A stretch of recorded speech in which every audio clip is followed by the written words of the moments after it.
Halo, aduh kaget ya, maaf ya.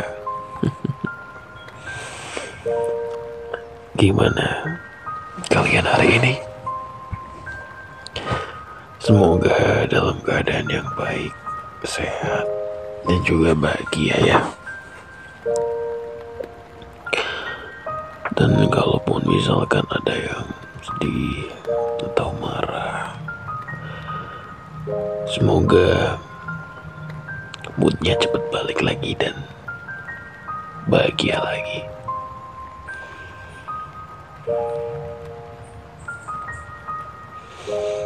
Ngomongin soal mood,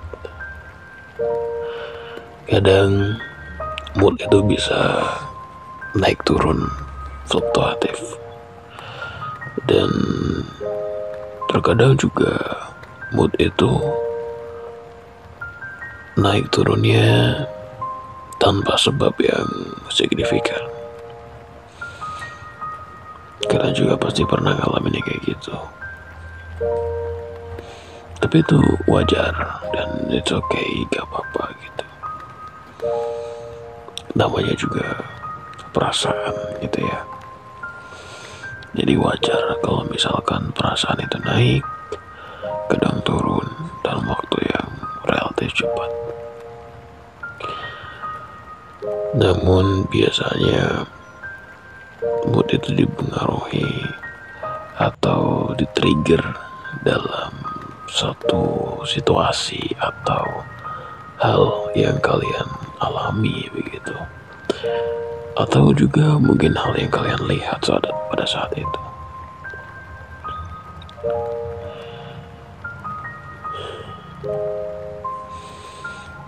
Dan karena itu cerita malam ini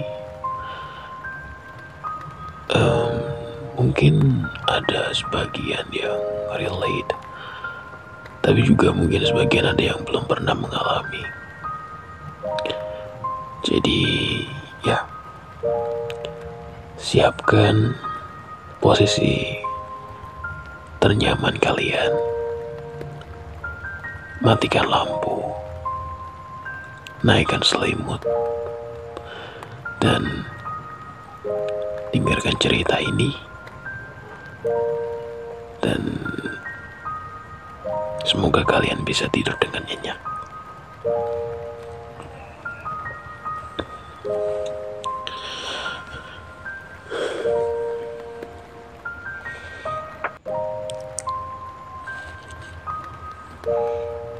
Namaku Arman.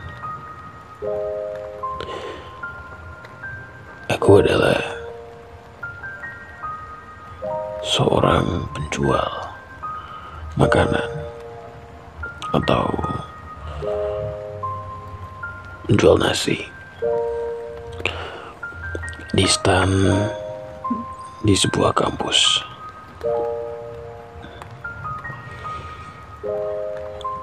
Aku sudah menikah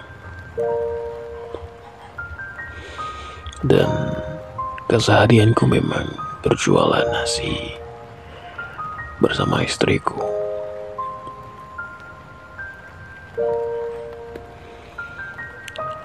Jualan kami memang tidak terlalu ramai, bahkan cenderung sepi. Tapi tidak apa-apa, karena kami yakin bahwa rezeki itu sudah diatur. Jadi kami hanya berusaha dan berdoa semaksimal mungkin. Untuk resultnya, biarkan Tuhan yang mengatur segalanya. Kami menjalani hari-hari kami dengan ikhlas dan bahagia. Sampai ada suatu saat, ada satu orang mahasiswa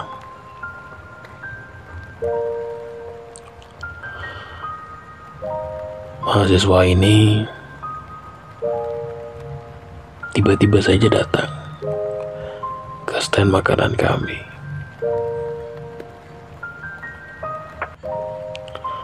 Dan dia menanyakan, "Pak, saya boleh minta nasi sisanya tidak?" Kata mahasiswa itu. Di situ aku bertanya pada mahasiswa itu, "Dek, emangnya kamu belum makan? Kok minta nasi sisa?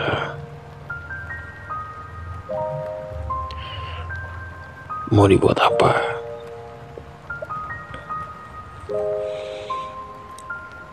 "Iya Pak,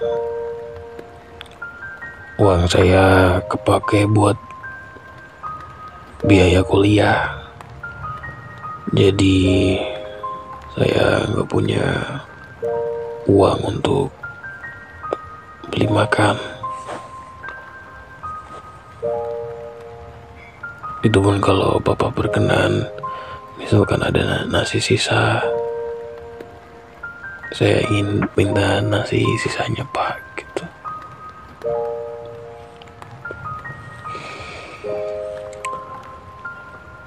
"Ya udah, bentar ya, saya ambilkan."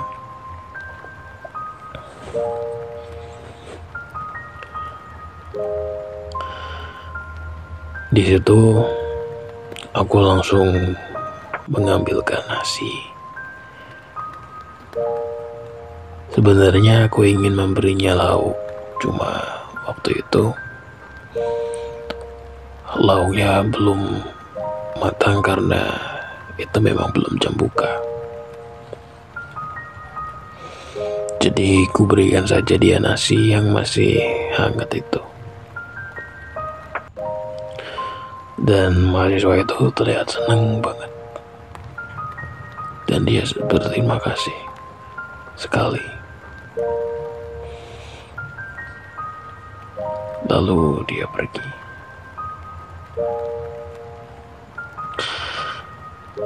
Keesokan harinya, mahasiswa itu datang lagi dengan meminta hal yang sama.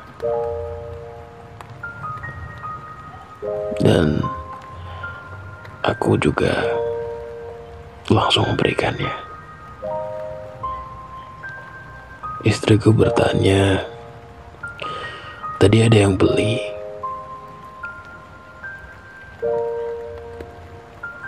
"Enggak, tadi ada mahasiswa, dia nggak punya uang untuk beli makan. Jadi aku kasih dia nasi." Kayak gitu.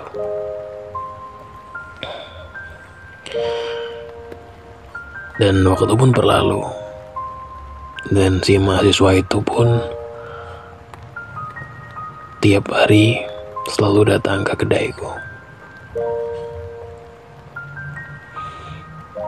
Sampai aku baru tahu kalau dia benar-benar hanya makan nasi dari pemberianku itu. Tadinya aku kira dia itu membeli lauk di tempat lain. Ternyata dia benar-benar makan hanya nasi itu saja.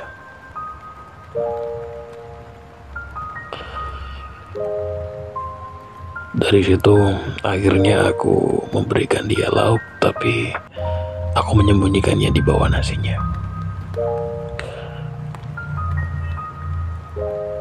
Karena aku tahu anak itu pasti tidak akan mau kembali lagi kalau misalkan dia tahu aku memberinya lauk.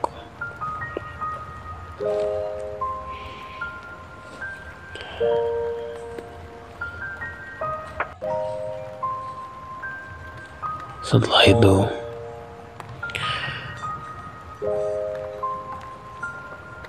keluarga aku datang.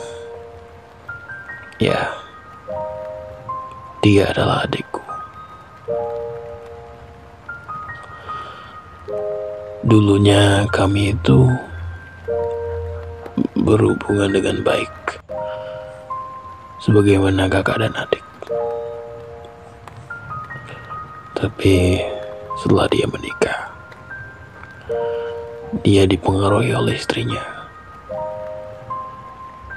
sehingga tidak tahu kenapa dia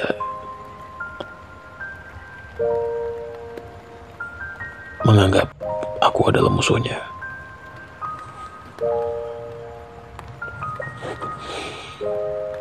Dan selalu saja mencoba untuk merusuhi daganganku.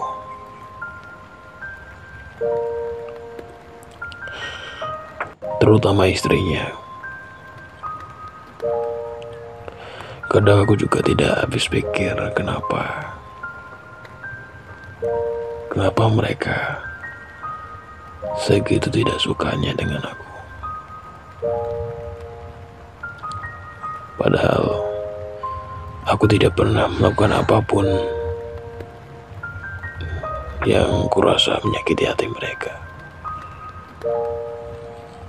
Tapi ya sudahlah,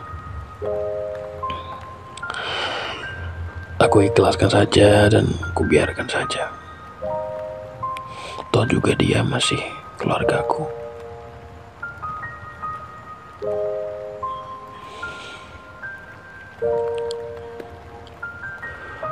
Waktu pun berlalu. Tidak terasa, mahasiswa itu sekarang sudah lulus. Dan anak itu menjadi lulusan terbaik. Aku sangat bangga sama dia.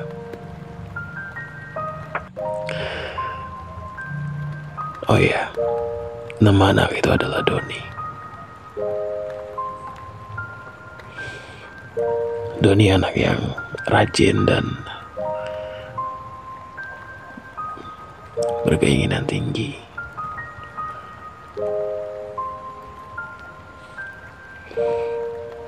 Dia selalu bilang kalau suatu saat nanti, di saat dia sudah sukses, dia ingin membalas budi atas semua yang sudah dia dapat. Tapi aku selalu menepis kata itu dan ya sudahlah gitu. Karena aku juga sudah menganggap Doni ini seperti anakku sendiri.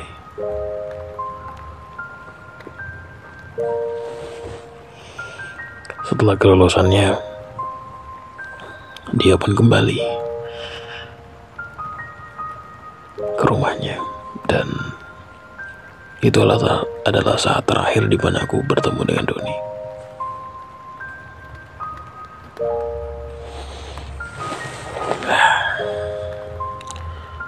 Tak lama dari itu, istriku hamil.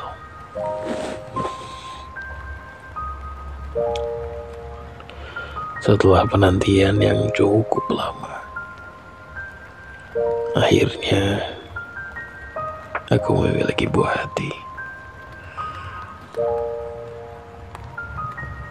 Seorang putri yang cantik.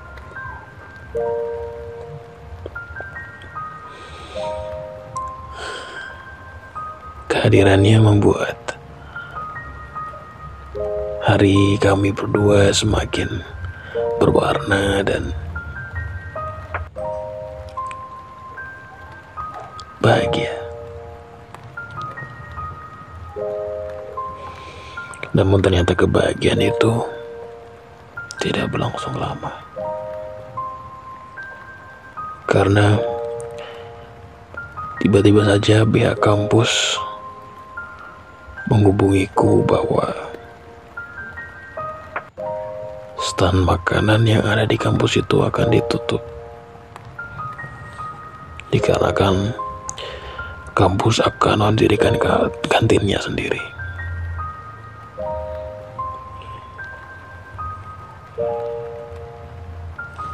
Di situ aku dan istriku sangat bingung dan tidak tahu harus bagaimana.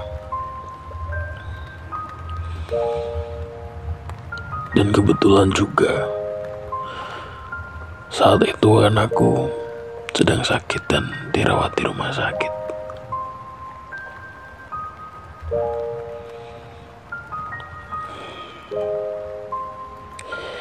Kami cuma punya waktu 1 bulan untuk memikirkan apa yang harus kami lakukan ke depannya.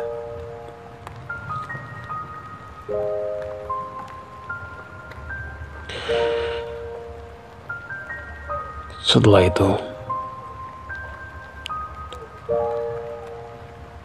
tiba-tiba ada seseorang memakai jas datang ke rumahku. Dia bilang dia mengundang aku untuk pergi ke kantornya, yang mana ternyata atasannya ingin bertemu denganku. Aku tidak tahu itu siapa. Di saat aku sudah sampai di sana, aku menunggu dan ternyata atasannya adalah Doni, mahasiswa yang dulu selalu aku beri makan saat dia akan masuk ke kampus. Di situ aku masih belum percaya kalau itu adalah Doni. Sampai Doni mencium tanganku dan dia memelukku.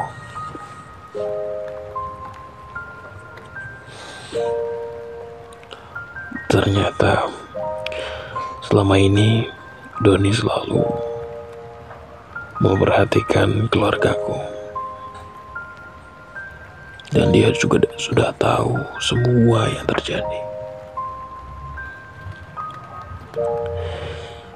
Dan di situ Doni menawarkan aku untuk memegang kantin di kantornya.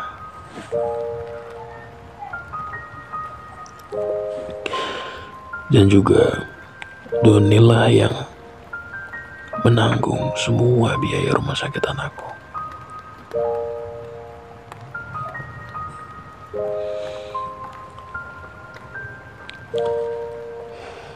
Di situ aku tidak tahu harus berkata apa, tidak tahu harus merespon bagaimana.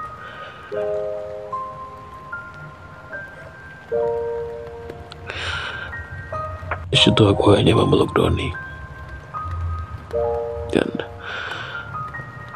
tidak tahu bagaimana aku harus berterima kasih sama Doni.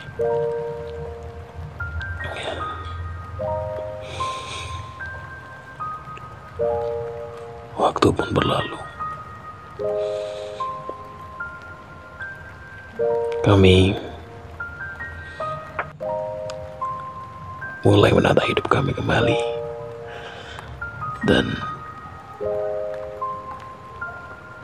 semuanya kembali stabil dan jauh lebih bahagia dari sebelumnya.